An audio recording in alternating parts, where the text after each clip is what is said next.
परंपरागत सुरक्षा के अंतर्गत जो आपदा है, किसी देश में जो आपदाएं आती हैं उसे परंपरागत सुरक्षा कहते हैं।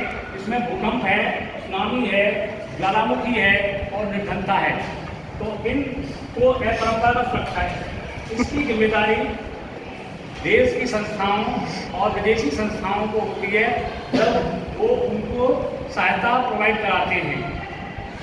अब आती है निशस्त्रीकरण।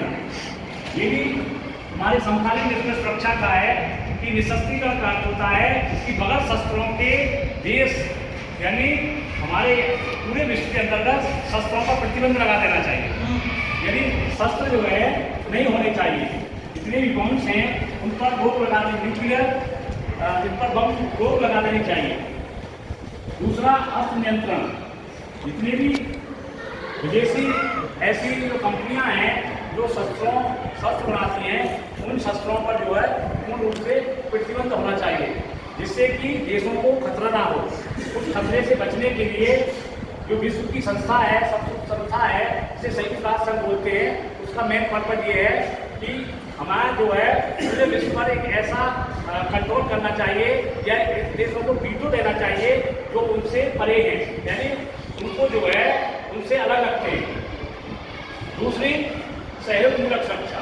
लेकिन ये भी समकालीन विश्व में सुरक्षा का एक दायित्व है कि सहयोगमूलक सुरक्षा होनी चाहिए। अर्थात जब कोई कंट्री में, किसी देश में कोई आपदा या कोई और ऐसी आपदा आती है, बीमारी आती है, तो दूसरे देश उन देशों को पूरी तरह से कोऑपरेट करें, उनका सहयोग करें किसी भी क्षेत्र में।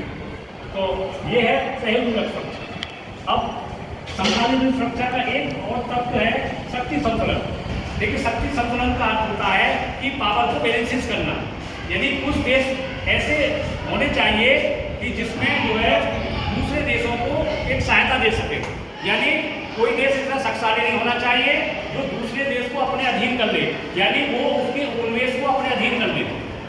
तो शक्तियों को बराबर, जैसे अमेरिका है और एक भूटान है, नेपाल है, तो अमेरिका को इतना पावरफुल नहीं होना चाहिए जितना कि और देशों को पावरफुल होना चाहिए। यानी भूटान को भी इतनी शक्ति जिससे कि देशों में सहयोग बन सके और समानता बन सके और एक भेदभाव ना हो सके। तो इसका ये मतलब है कि पूरे विश्व में ऐसा होना चाहिए कि सभी को समान शक्तियां प्रदान की जानी चाहिए।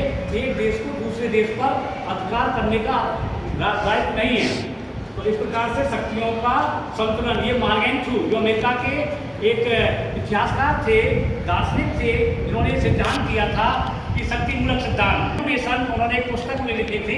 तो उस प्रकार से शक्तियों के पृथक्करण, एक शक्तियों का पृथक्करण सिद्धांत जो मांडेस्क्यू थे उन्होंने दिया था अपनी पुस्तक कि शक्तियों को बराबर में बांट देना चाहिए। किसी एक संस्था को, एक व्यक्ति को ज़्यादा पावर नहीं देनी चाहिए जिससे कि वो दूसरों पर अपनी तमाशाई चला सके।